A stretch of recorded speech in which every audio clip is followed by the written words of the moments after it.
Bismillahirrahmanirrahim. Assalamu alaikum, dear students. I am Muhammad Naveed Rafiq on the behalf of MN Mathematics. Today we will discuss about how the papers of F22. आपने हो the attempt the paper of F22. आज हम discuss करते हैं कि हमने paper को कैसे अटैम्प्ट करना है F22 के। हम लोग क्या करते हैं बच्चे, जैसे मैथ के पेपर के हम डिस्कस करते हैं आज। मैथ के पेपर में जो बच्चे मिस्टेक करते हैं, माइनर मिस्टेक जिसको हम कहते हैं, वो लगती तो नहीं। हम लोग पेपर सॉल्व करके बच्चे आ जाते हैं, वो कह देते हैं कि सर हमने पेपर बिल्कुल सही सॉल्व किया हुआ है, लेकिन आपके मार्क्स कम आते हैं। उसमें रीजंस क्या होती हैं आपके मार्क्स कम आने की? सबसे पहले आपको प्रॉपर ई शीट्स का यूज़ करना आना चाहिए। मीन्स हम बच्चे अक्सर क्या करते हैं, यहाँ पर पार्ट नंबर के और लिख देते हैं और क्वेश्चन नीचे की ओर सॉल्व कर देते हैं। ये यहाँ पर लॉन्ग की जगह शॉर्ट कर देते हैं, शॉर्ट की जगह लॉन्ग कर देते हैं। जो चीज़ मुख्तसर है किसी क्वेश्चन के लिए, जैसे एक पेज आपके पास एक शॉर्ट क्वेश्चन के लिए है, तो आपको बच्चे एक ही पेज के ऊपर शॉर्ट क्वेश्चन ये करना है, कि ना कि आप 2 या 3 पेजेस के ऊपर एक शॉर्ट क्वेश्चन करें। आपके पास जैसे जितनी जगह मेंशन आपने उसके अंदर करना है। एसएससी की जो ई शीट है उसके ऊपर एक शॉर्ट क्वेश्चन एक पेज के लिए होता है, एक पेज के ऊपर एक शॉर्ट क्वेश्चन आपने करना होता है।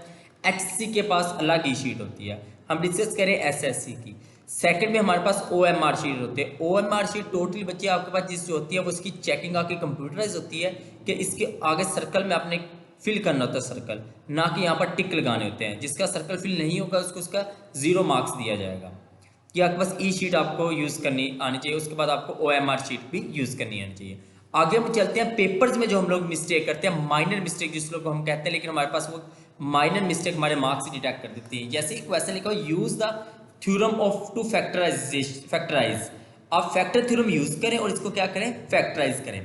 हम लोग क्या करते हैं, हम इसके फैक्टर्स 3 फैक्टर्स पावर कितने होते हैं इसके फैक्टर बना के लिख देते हैं, लेकिन इसके अंदर हमने क्या करना होता है, factorise the expression by using factor theorem correctly finding the factor of 6। आया कि हमने इसके 6 के जो हमारे पास एंड पेज के फैक्टर फाइंड किए हैं। जैसे हमने फैक्टर निकालने के लिए हमारा लास्ट बार डिजिट जो होता है उसको देखना तो कितने फैक्टर बनते हैं। अगर तो हमने यहाँ पर फैक्टर किया तो हम इसको क्लिक करेंगे। अगर हम इसको क्लिक नहीं करते, हम पेपर चेक करते हो टीचर्स, तो हम लोग बच्चे फैक्टर्स के नहीं बनाते। तो जब टीचर इसको क्लिक ही नहीं करेगा, मतलब बच्चा क्लिक ही नहीं करेगा, इस क्वेश्चन को पिक ही नहीं चीज़ को करेगा, तो वो क्वेश्चन में तो आपके पास नहीं होगी ना, फिर आपका तो क्वेश्चन वहाँ से गलत हो जाएगा। ये एक नंबर यहाँ से आपके डिटेक्ट हो जाएगा। फिर आ जाते हैं इसके कितने आपने फैक्टर्स बनाए हैं। आया कि 2 फैक्टर्स ठीक है, 3 फैक्टर्स है, अगर तो इसके correctly prove the factors of the correction, अगर इसके तीनों फैक्टर्स ठीक हैं, देन 3 मार्क्स इसके और 1 मार्क्स आपका होता है इस चीज़ का, आपने जो इसके फैक्टर 6 के बनाए होते हैं। आगे हम लोग डिस्कस करें तो आगे हमारे पास आ जाता है थ्योरम्स। हमारे पास बच्चे जितने भी थ्योरम्स आते हैं, जितने भी थ्योरम्स, सबसे पहले एक बात आपने याद रखनी है थ्योरम के अंदर, कि आपके पास थ्योरम को सॉल्व करते हो एक बात आप इसमें देख लें, यहाँ लिखा हुआ है आपके पास prove the Pythagoras theorem award 0 marks without and wrong finger. अगर तो आप डायग्राम उसके अंदर नहीं बनाते, सब बच्चे कहते हैं कि डायग्राम नहीं बनाएंगे हमारे 2 मार्क्स डिडक्ट हो जाएंगे, 3 मार्क्स डिडक्ट हो जाएंगे, ऐसा नहीं होगा। अगर आप डायग्राम नहीं बनाएंगे तो आपको इसका 0 मार्क्स दिया जाएगा। आप जितना मर्जी थ्योरम को सही लिख लें, जब आप डायग्राम नहीं बनाएंगे तो आपको कितना मार्क्स दिए जाएंगे, 0 मार्क्स दिए जाएंगे।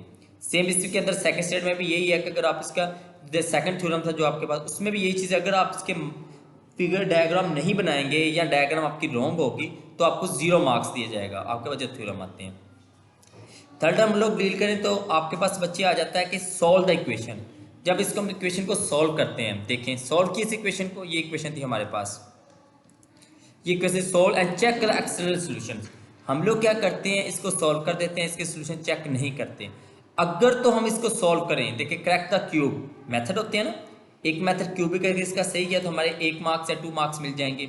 देन हम इसको क्या करते हैं, करेक्टली फाइंड द वैल्यू। अगर हम इसके एक्स की वैल्यू फाइंड कर लें, क्या करें, इसके एक्स की वैल्यू फाइंड कर लें, देन हमारे पास इसके 2 मार्क्स हो जाएंगे। थर्ड हम इसका 1 मार्क्स का क्या होता है, चेक द, हमने इसकी चेकिंग लाजमी करनी होती है। इसकी चेक का क्या होता है, 1 मार्क्स होते हैं। 9 क्लास में चैप्टर 7 से ज़्यादा क्वेश्चन आ जाते हैं, और 10 क्लास में देखें तो हमारे पास 1.4 एक्सरसाइज होती है 10 क्लास की। दोनों में हमने क्या चेकिंग मस्ट होती है। अगर आप चेक नहीं करेंगे तो आपको 0 मार्क्स मिलेंगे। नेक्स्ट हमारे पास जो पेपर पैटर्न है, आप सबको पता है पेपर पैटर्न आपका क्या है, फिर भी आपको बताता हूँ। अगर पेपर पैटर्न में किसी बच्चे को प्रॉब्लम हो कि आपके पास जो ऑप्शन होते थे ना, चॉइस होती थी पेपर्स के अंदर, वो चॉइस उन्होंने खत्म कर दी है। अब क्वेश्चन के अंदर चॉइस नहीं है, पार्ट के अंदर चॉइस आ गई है। क्वेश्चन से चॉइस खत्म, जैसे क्वेश्चन में 2 में पहले 14 पार्ट में से आपने 9 करने होते थे, अब आपके पास आएंगे ही 9 पार्ट। देखिए आएंगे ही 9 पार्ट, 9 में से आपके पास चॉइस है। चॉइस क्या है ये देखें कि आपके पास पहला क्वेश्चन आपके लिए मस्ट हो गया, ये आपने करना ही करना है। सेकंड में आपके पास और थर्ड में चॉइस है। थर्ड के अंदर आपके पास चॉइस कोई नहीं है, फोर्थ के अंदर आपके पास चॉइस आ रही है, फिफ्थ के अंदर आपके पास चॉइस नहीं है, सिक्स में आपके पास चॉइस है, सेवन में आपके पास चॉइस है, एट में आपके पास चॉइस है, नाइन्थ में आपके पास चॉइस नहीं है। मीन्स कुछ क्वेश्चन ऐसे आएंगे जो आपको मस्ट करने होंगे। अगर हम देखें इसमें कुछ पे हम लोग पहले बच्चे क्या करते थे, कुछ छोड़ देते थे।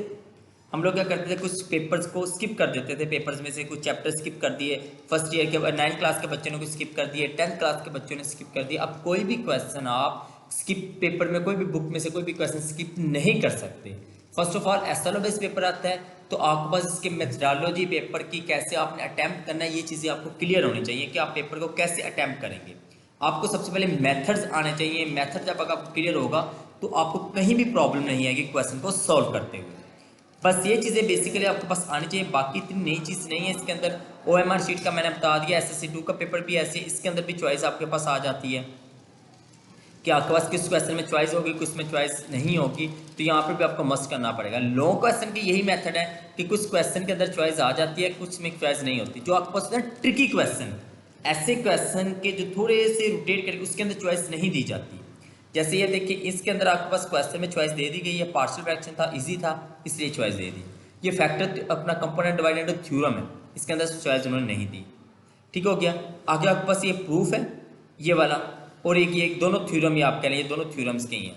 तो ये यहाँ पर आपके पास चॉइस दे दी, लेकिन इस क्वेश्चन में आपके पास चॉइस नहीं दी। तो कुछ क्वेश्चन में चॉइस होगी, कुछ में नहीं होगी। ज़्यादातर वो ये करते हैं कि वो ट्रिकी जो क्वेश्चन पेपर के अंदर आते हैं उसके अंदर आपके पास चॉइस नहीं होती, लेकिन जो नॉर्मल इजी क्वेश्चन होते हैं उसके अंदर वो चॉइस दे देता है।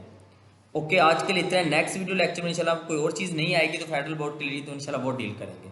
अल्लाह हाफिज़।